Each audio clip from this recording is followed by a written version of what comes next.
Welcome everyone. My name is Nicholas Reid from Reid Corporate. Good morning to those in Australia and good evening to those who might be joining us from North America.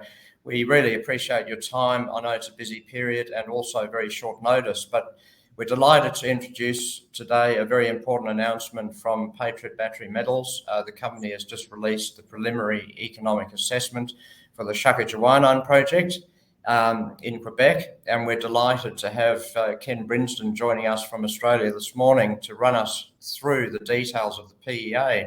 I'd also like to introduce Brad Seaward, Vice President Investor Relations for Australia, who joins us as well and is available to assist with any questions.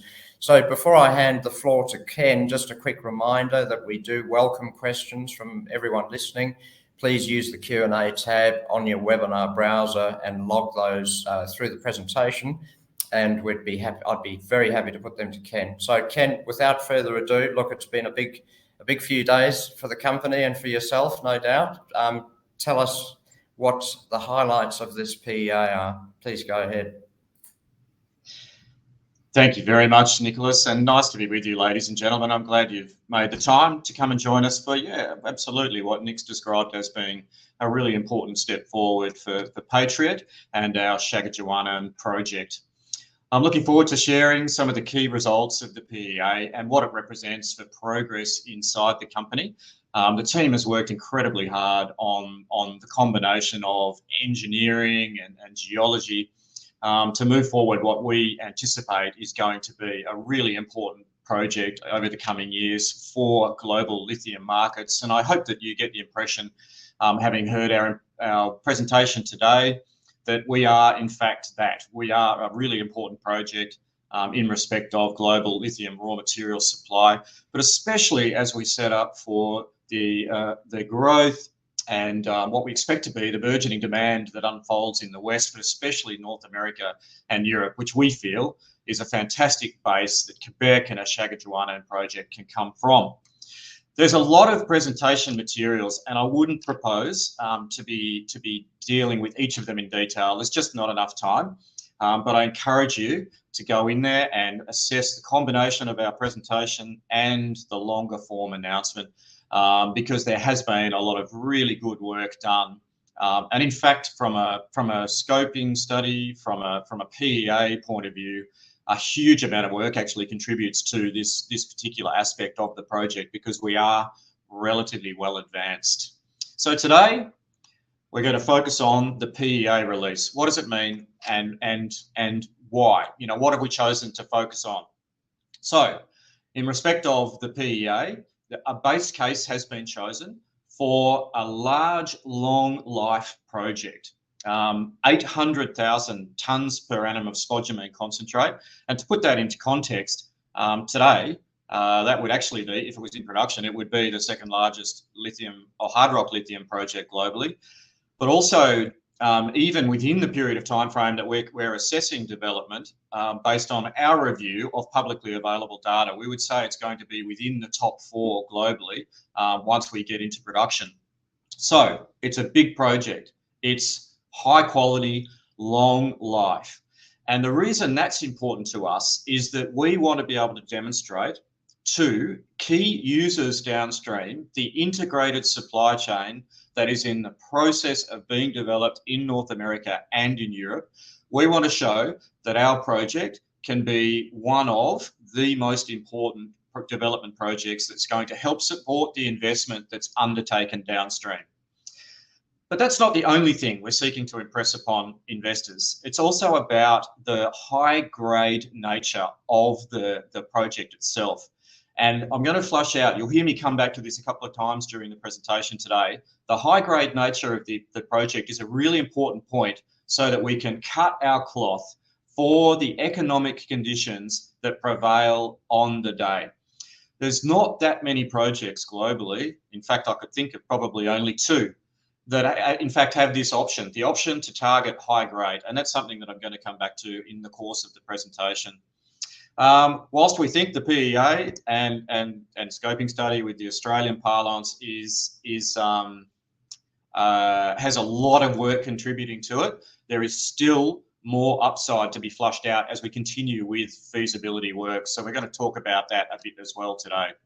So what have you got? You've got a high value project at long run prices. It pays back quickly and it has very, very competitive operating costs. So total cash operating costs, FOB Beck and Core, US $560 a tonne. In fact, you'll see in our presentation materials that from an EBITDA operating cost comparison and an EBITDA break even, it sits in the range of approximately 560 to 300 US dollars a tonne. So if the question was, could the project make cash flow in today's environment and what we see as today's nominal spot price? Well, the answer is it could, according to our estimates under the PEA. Over the life of mine, all-in sustaining costs, so inclusive of sustaining capital, of US $593 a tonne. This is very, very competitive in a global context, but arguably with more upside to come as we continue to assess the engineering in the project. So as I said, it's a staged development and a large mine as considered for the purpose of the base case under the PEA. Stage 1 being 400,000 tonnes per annum of spodumene concentrate, simple DMS processing. Stage 2, a replication of the stage 1 plant. There is no rocket science there. Nothing particularly hard about the development of processing facilities at Shagajuwana. It's a simple DMS processing plant. We're proposing to build 2 trains, ultimately realising within the space of about 6 years from the commencement of construction, up to 800,000 tonnes per annum of spodumene concentrate. So our idea is that capacity helps underwrite downstream opportunities. And that's where a lot of our engagement is going on with industry. And for that matter, one of the reasons why we've chosen this particular base case. There will be more chemical capacity built in Western markets, and we're keen to engage with players that are seeking to achieve that aim. So that's the end game as it relates to Patriot's Shagajuwana development. As I alluded to, we want to ensure that people also understand why Shagajuwana is different. And it has the effect of this high-grade mining potential. So for those of you that have been following the project in detail, you'll remember we discovered the Nova Zone. The PEA has assessed the Nova Zone and come to the conclusion that there is a really important opportunity by going underground to target that resource. And it offers several benefits. You can bring forward the grade in the Nova Zone with the development underground. And it is very high grade. So for the purpose of the PEA, we've assessed the Nova Zone and come to the conclusion that there is about 22 million tonnes at 2.1% lithium. There's just not that many mines that can target that sort of grade. And that's the reason why, fundamentally, the reason why we've chosen to assess the project under the PEA with an underground mining access, but also ensuring that we've minimised our surface disturbance in that particular area. So, in short, if it was an open pit, it would take longer to get down to the Nova Zone. And of course, it would also result in more disturbance in the surface operations or the surface footprint. In contrast, if you go underground, it has the effect of bringing forward the access to the high-grade Nova Zone, and also that it minimises the surface footprint of our operations, which is clearly another key benefit. The other thing I would point you to is in the table in the bottom right on this slide. The concept we're looking to share here is to say that the diluted and recovered underground mineral resource has within subsets of it that are very high grade. And the next slide helps to tease that out. So here we're looking at a cross section through the underground mine in the Nova Zone. And you can see, as represented by tonnes and grade, this is mining tonnes and grade within those stopes, that is incredibly high. And I'd point your attention to the stope that sits in the middle right, 26,000 tonnes at 3.65%. So that's a mined grade, an assumed mined grade as per the underground operation. So again, just making the point that it's a pretty rare beast, this Nova Zone, within the overall CV5 resource that's been considered for the purpose of the PEA. It is very, very special and something to keep in mind. So what do we do from here? Well, we're going to continue to progress more study work, of course. We'll work our way towards the feasibility study, and there is lots of opportunities to continue to optimise the operation. And one of those that will be key is an early trade-off study to further bring forward the effect of the Nova Zone. And this is an important piece of flexibility that is almost unique, actually, when we think about global developments in the hard rock space, because we do actually have the option of targeting that high grade. Just think about it. 22 million tonnes at 2.1% in the Nova Zone is larger than a lot of other proposed developments from a resource point of view, is larger than a lot of other proposed developments in the lithium world. So having that option to access the high grade early, that of course is a key opportunity. There's plenty more that are listed there.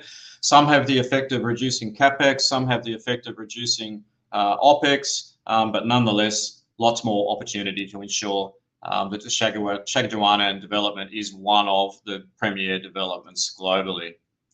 I mentioned it earlier, it's a big project as considered under the PEA.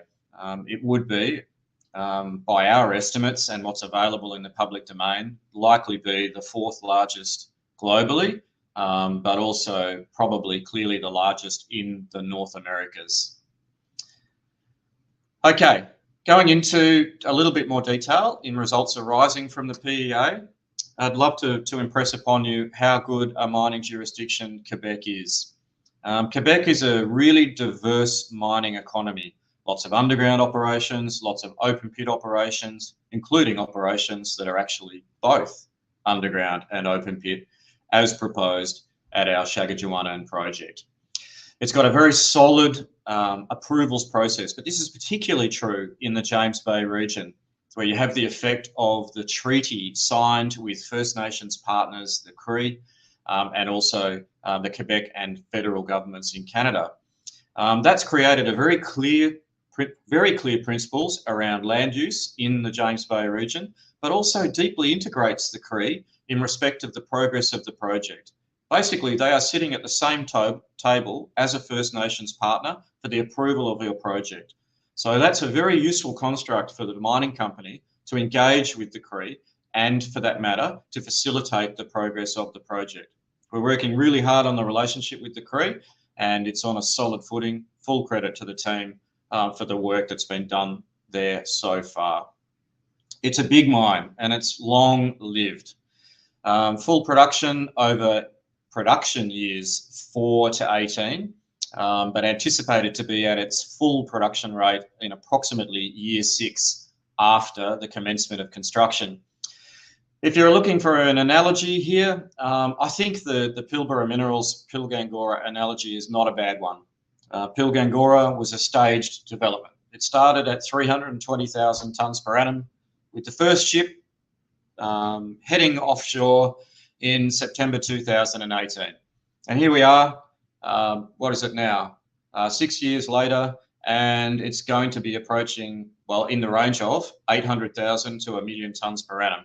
That is a strong analogy for the purpose of what we're proposing to do in respect of the Shagajuanan development. Staged development over approximately 6 years to get us to 800,000 tonnes per annum.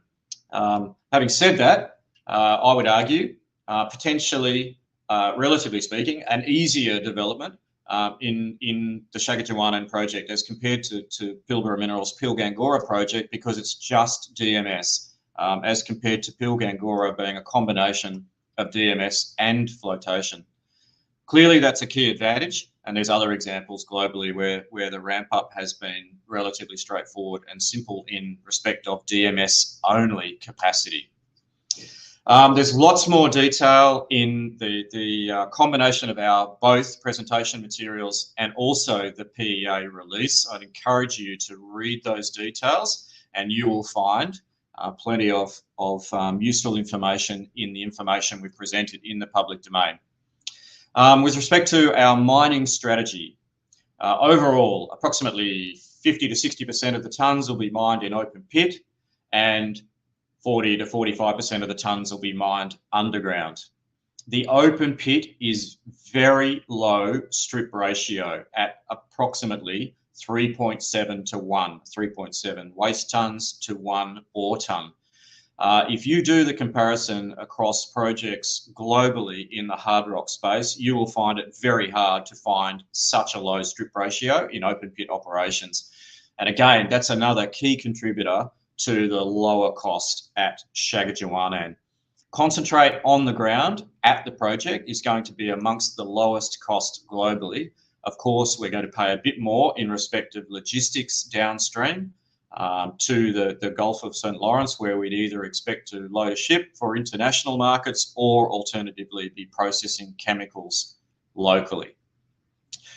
As I alluded to, it's simple DMS. So primary DMS, secondary DMS, and then some recovery circuits with additional finer fractions for dense media separation. But it leads to an overall length of project recovery rate of 70%. Now, recovery is a function of head grade process, so it will vary over the life of the mine, but an average recovery approximating 70% with DMS is really competitive.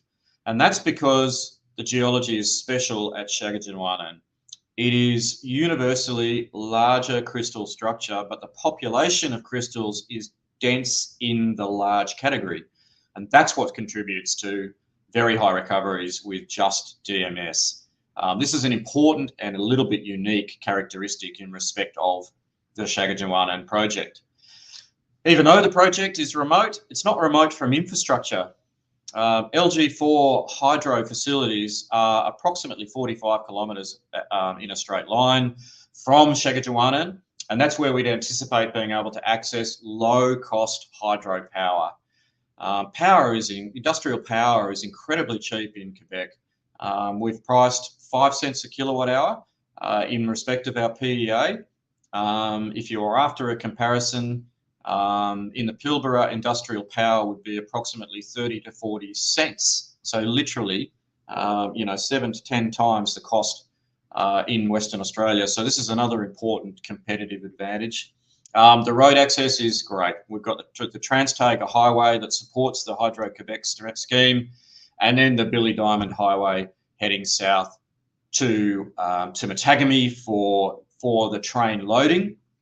Other opportunities that are under consideration include the potential for the extension of the Renard Diamond Mine Road, that would, at a future date, be anticipated to connect with the Trans-Taiga Highway. That represents another important opportunity that the company will continue to work on, because it'll have the effect of reducing the haulage distance for the concentrate. There's reference to all of these infrastructure proposals. One of the key proposals is a joint initiative called the La Grande Alliance between the Cree and the province of Quebec that considers further development in the north, but in particular the James Bay region. So these are all projects that we'll be keeping a close eye on in the years to come. There is very low operating costs. We've been very transparent as to how we've presented the cost base. The combination of site costs, transport costs for very competitive operating costs when we think about delivering to Bécancour, probably representing a key chemical hub for the future of lithium projects in the James Bay region, but also low all-in sustaining costs. Sustaining costs represent, over the life of the mine, about $30 a US tonne for a total all-in sustaining cost of $593 a tonne. This is very, very competitive. On the capital expenditure front, Quebec and Canada are incentivising critical minerals expenditure. It's been enacted in law, and we've taken advantage of that for the purpose of presenting our capital estimates. Capital is presented on a net basis, inclusive of what we believe is a conservative assessment of the critical minerals tax rebate. It leads to capital expenditure in the first stage of approximately, just roughly speaking, $500,000 US a tonne, And again, we'd argue that's globally competitive, and for that matter, similar in stage 2, albeit being funded through stage 1 operating cash flows. Again, Pilgangoora is a useful analogy. It's exactly the same process that has unfolded there, and we've anticipated something similar for the purpose of our development strategy. Stage 2 capex being if not in full, partly paid for via stage 1 operating cash flows, which are anticipated in the longer run pricing scenario. So the project economics, well, of course, everybody would ask in today's environment, does the project make money? And that is absolutely true on an EBITDA basis. In fact, today you would still be turning out pretty good cash flow. On a net present value basis, there is a break even approximately at recent pricing events. Nobody expects today's price in the long run to be the price for spodumene concentrate. And clearly, well, we think we've chosen a conservative estimate of long-run pricing, so it's based on the premise that the SC6 price is $1,500 a tonne, and therefore the price received on a 5.5% lithium basis is $1,375 a tonne of concentrate FOB Bécancour. We would argue this is relatively conservative pricing, and demonstrates that it is a very, very competitive project globally. And as I said, would be making reasonable cash flow even at today's prices. So this is an important point to note. Important because today, based on our PEA base case, it would be making EBITDA today. However, we'd argue we've got more optimization to come as we continue with the feasibility study, including the option of flexing the grade processed because of the opportunities I described earlier, targeting underground high grades as part of our trade-off study early in the feasibility study process. Of course, leverage to price, exchange rate, and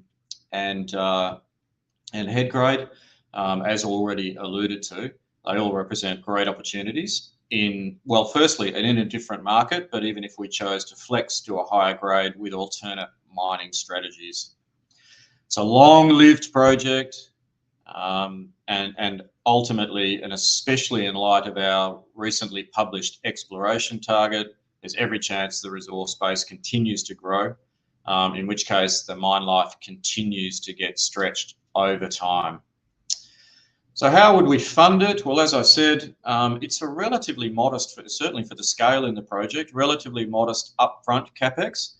And our expectation is that we're going to fund stage 2 through internal cash flows. And that's been modelled in the PEA base case, in which case it should be readily achieved under the scenario that we've anticipated for the purpose of the PEA through a combination of obviously the credits that are available, the operating cash flow from stage 1 supporting stage 2 capex, and then working with strategic investors, but in particular as we continue our conversations around integration in the supply chain. This is an important part of our engagement with industry, and the PEA itself represents another logical step to facilitate that engagement and ensure that we are deeply vertically integrated in this new supply chain that's emerging for Western demand. We've already come a long way in a relatively short period of time. So from a discovery in the second half of 2021 to where we are today, a huge amount of study work, both environmentally. In fact, we're into our 3rd season of environmental studies, and now, of course, the progress of engineering and feasibility assessment with the presentation of the PEA. There's a good chance that the engineering and the study work is well beyond the premise that might be implied by a PEA, and that's because there had already been a lot of work done contributing to what was considered to be a pre-feasibility study. So good opportunities there in respect of the detailed work that's already been done. We are well on track now for the presentation of the combined ESIA and feasibility study in the September quarter of next year, which kickstarts the review process under mine approval with COMEX, and the expectation that we can then subsequently push to an FID and commissioning in the latter part of 2028. So more detail about the progress of the mining approval. And lastly, in summary, it's a long life, high quality and very economic resource at Shaakichiuwaanaan, and under the base case considered within our PEA, we would argue that's been well demonstrated. For the project itself, it's one of the simpler hard rock developments globally, principally because of the effect of local infrastructure being accessible to the project, but also a simple DMS operation. Actually, even better, because it's a DMS operation with high recovery rates, nominally 70% recovered through DMS because of that large crystal structure. Quebec is a good mining jurisdiction, arguably amongst the best in the world now. In the period of time I've been back in Australia, I've heard a lot about how hard it is to keep projects moving here. Well, I don't think that's the case in Quebec. Having been in Quebec now for let's say 8 months or 9 months, I'd say Quebec is probably about as good as it gets globally for the progress of a mining project. Full kudos and hats off to the team. Our team's been working incredibly hard for the purpose of the progress of Shaakichiuwaanaan, and that's in every regard. That's in, of course, engineering feasibility, as presented with the PEA today, and a huge amount of work. I'm sure you can see that on display with the detail we've provided in the PEA. And the team has constructed these projects, they've commissioned these projects, and they've done it successfully. We have a very, very experienced environmental team, and they are deeply engaged with the Cree being the key First Nations group. And our expectation is the relationship will continue to grow with them while we're a responsible development company. We look forward to being able to demonstrate next steps and continuing to optimise the project. And I'm certain there's some useful questions that people would like to share. So I'm going to hand back to you, Nick, and let's see what's online. I look forward to answering those questions. Yeah, thanks. Thanks very much, Ken. Appreciate that run through, and nice to see a positive reaction to your PEA this morning. The share price is up around 5% in early trading on the ASX, so always good to kick off on that note. We do have lots of questions, so we'll get straight to it. And just a reminder to anyone listening in, if you do have some questions to add to the list I've already got, please fire them in. We'll aim to sort of wrap this session up around 9:15 Perth time, if not before. The first question here, Ken, is can you please talk about the flexibility of the project and how you would change the production scenario based on prevailing SC6 lithium prices? Yep, it's a really good question, and in many respects an obvious question in light of today's price. I guess just making the point that nobody expects today's price to be the long run price. I'd argue, given history in the industry, it's an unusual environment we're in today, and it doesn't represent the long term. But nonetheless, the Shaakichiuwaanaan project is good enough that you have the flexibility to change what it is that you're doing at an operating level, principally because of the strategy that we're seeking to deploy via a hybrid operation. Now, what hybrid mining operation means is that we're going to deploy both open pits initially, as was considered in the PEA in stage 1, and then shortly thereafter followed in stage 2 with the commencement of underground operations. The underground operations afford the opportunity to target the high-grade Nova Zone. A trade-off study that will be launched in the early phases of the feasibility study is to look to bring forward the underground operation. And if we can do that, then we've got a good chance of being able to bring forward the grade. So that trade-off study is an important part of our consideration of the project's development in the early stage of the feasibility study, and allows us to cut our cloth according to the economic conditions that prevail at the time. The second point I would make about this very issue is that if you imagine an operating mine at Shagajawanan with underground development in place, you can target higher grade earlier or at your will because you've already accessed the underground operation. So this is a really important part of the flexibility that we're seeking to create in the mining strategy and the development strategy we've deployed, being the hybrid mining strategy inclusive of underground and open pit operations. Thanks, Ken. There's a few more questions on this theme, which probably suggests where people's minds are at in this pricing environment. The next one is, can you please expand on the potential smaller scale scenario? What size of throughput would you be looking at for that, and how much could that reduce CapEx? Yeah. No, I understand the question. I would say that it's likely to be 400,000 tonnes per annum of spodumene concentrate, because when you have a relatively simple DMS operation, the size of the crusher and for that matter the size of the DMS processing facility itself become relatively moot. For modest capital expenditure, you can achieve similar scale. So let's just simply say that we would continue to target 400,000 tonnes per annum of spodumene concentrate.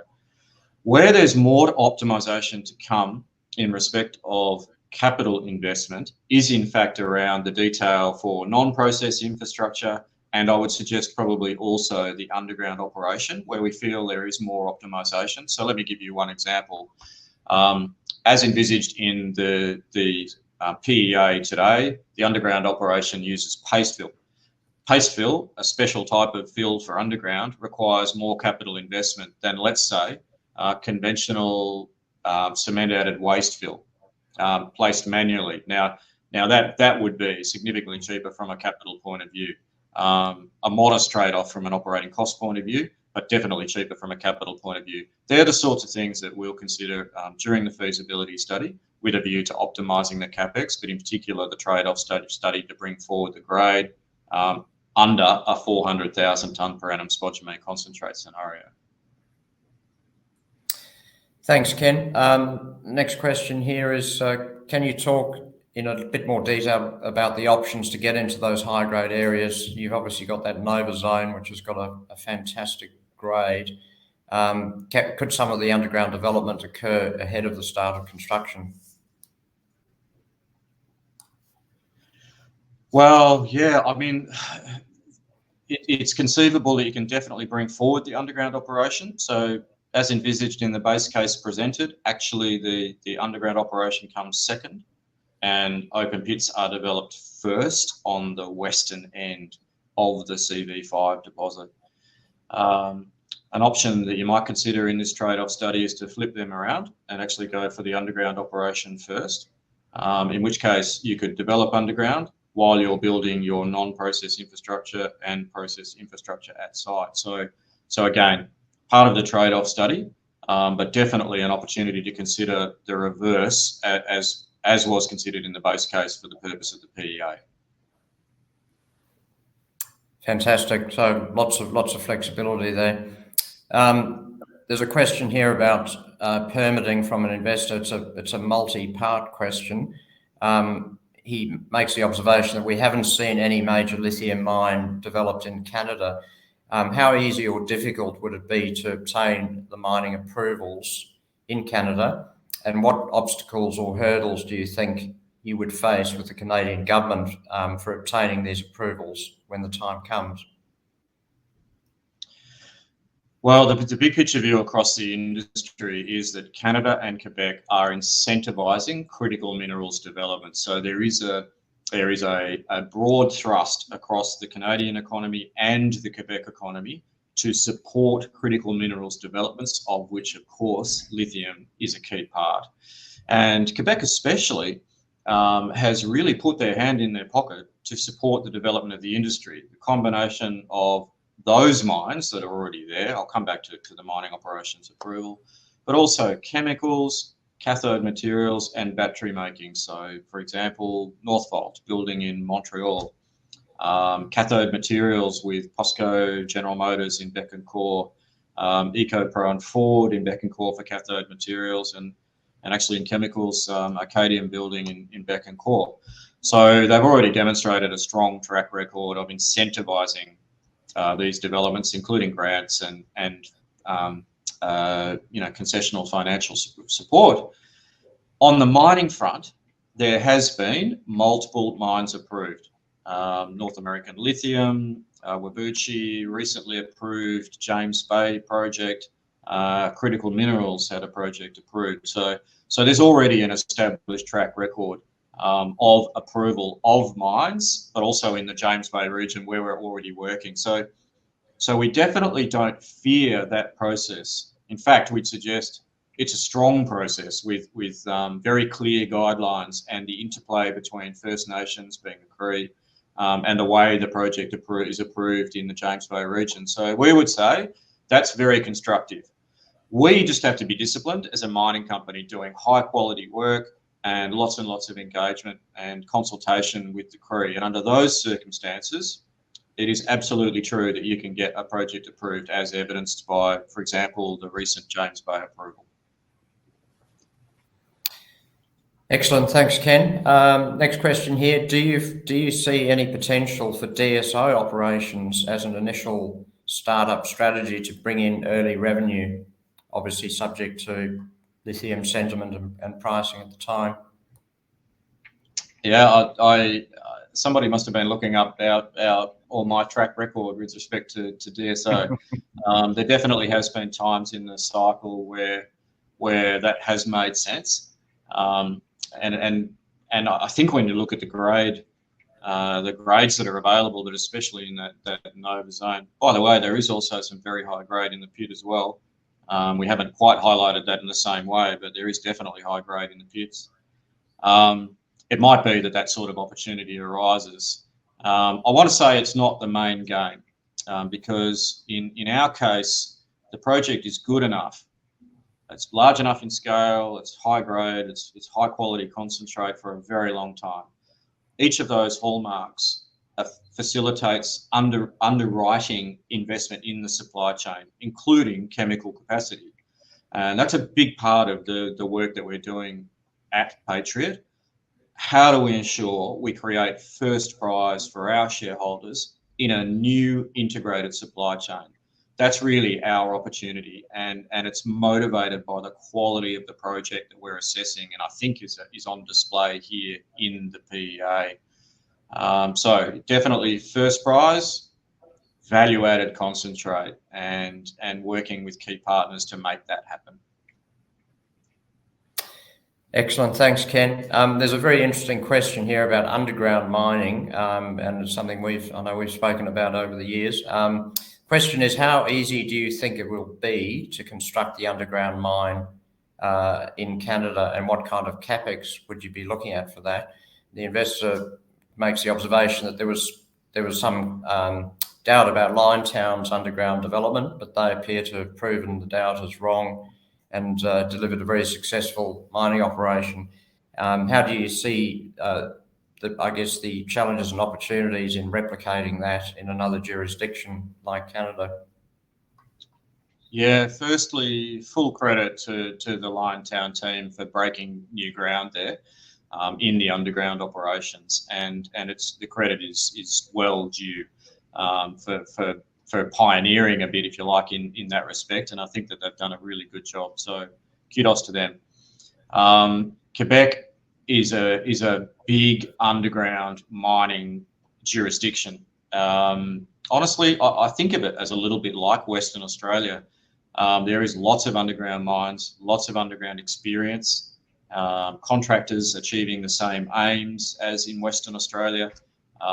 It's a very diverse mining economy in Quebec, and it's not alien to them. So lots of underground mines in nickel, gold, other precious metals historically, diamonds, you name it. It's all here, either on display today or has been historically. So no shortage of experience that we can deploy as we think about the underground mine.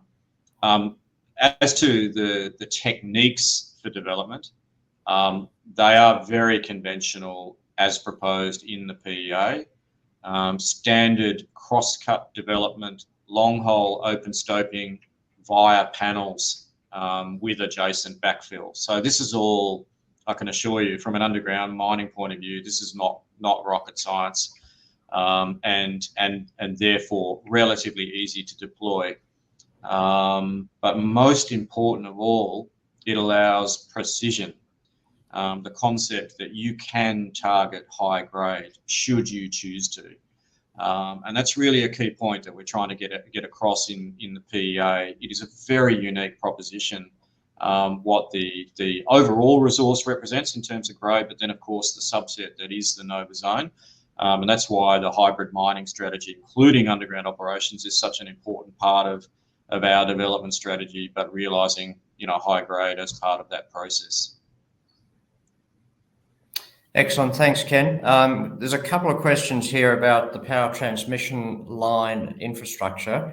So I'll just sort of combine them. Can you please expand on the CapEx for the power transmission line? And there's another question here, who pays for that line?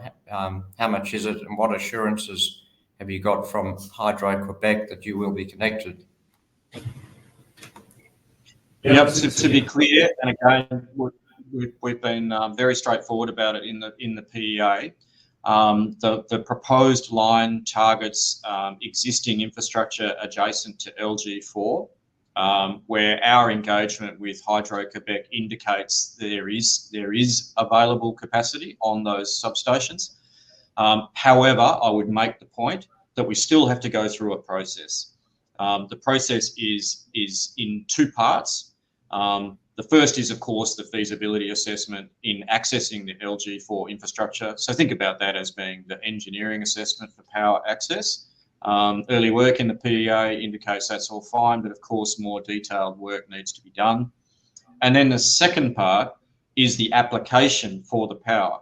And that's an important part of process in Quebec, because they will ultimately share sort of power and availability of allocations. So it's a two-part process, the engineering solution, which includes a power line to our site. From memory, the power line might have been in the range of about 50 to 60 million Canadian, I think it was, something along those lines. And then the engineering assessment for the access to the power, so what's required, substations, all that type of thing. But then the application through the Quebec government to actually access the power allocation. Now, the good news is, from our point of view, we actually don't need a particularly large power allocation, thinking about it in tens of megawatts, not hundreds of megawatts. So tens of megawatts in their scheme, in reality, is a relatively small allocation. And it's in the critical minerals sphere, which is, Quebec is actively incentivising. So hence our view that the combination of those two things, engineering and access to power, and the ultimate application for access to that power, of course there's due process, and we will have to go through that process, but we expect it will be relatively straightforward.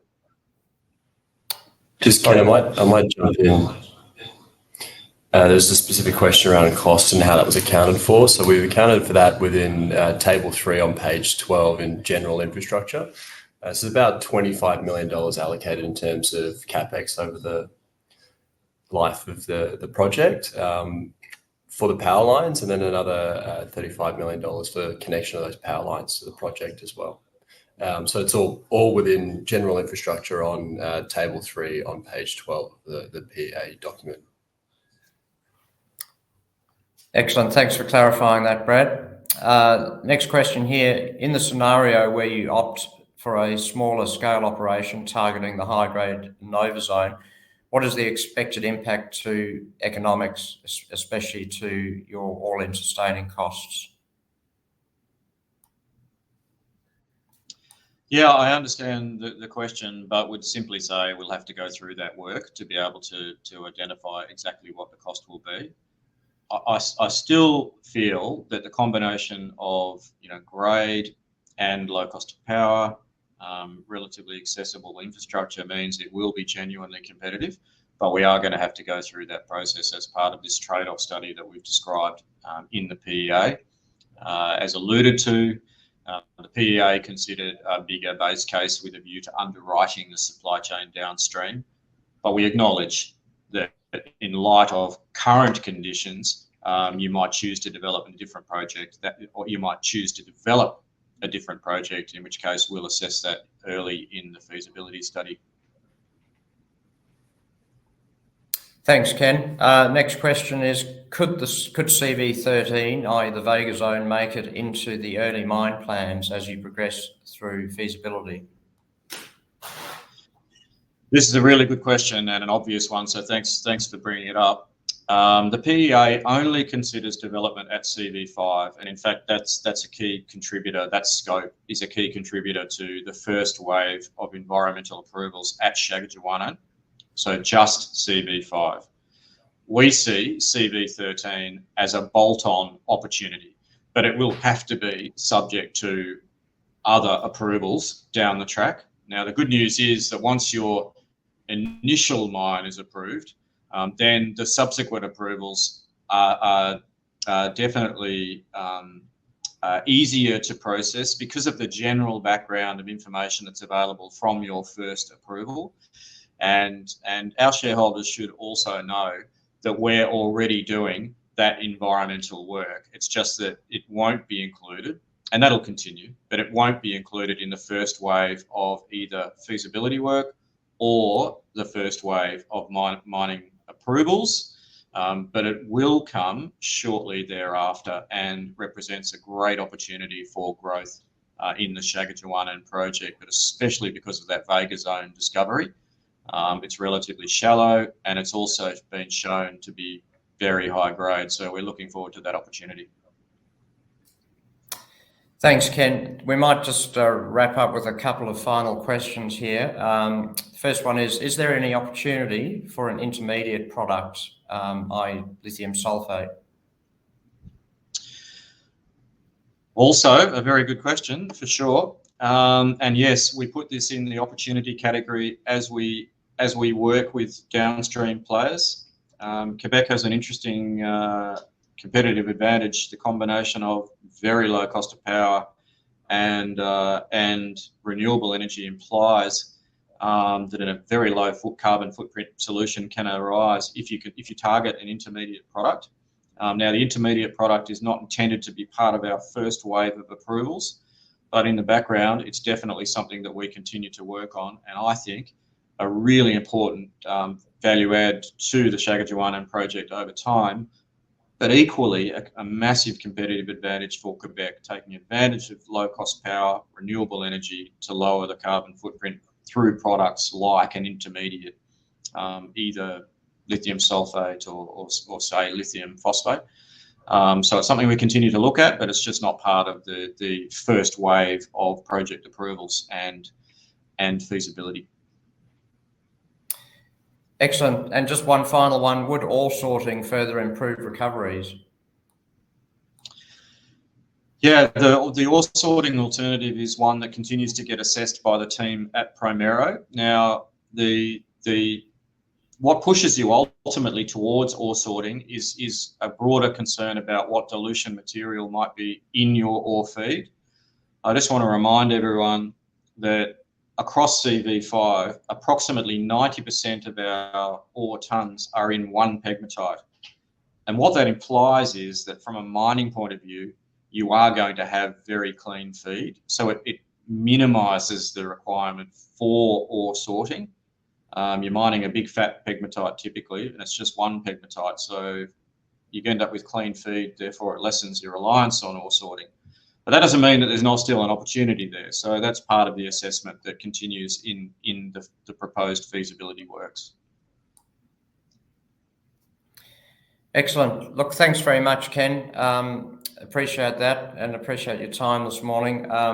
Given it's a busy day, we'll wrap things up there. But look, if you want to just a final word from yourself and Brad, I know you guys have got a lot of market engagement planned as well over the coming week. So perhaps if you just want to touch on that as well.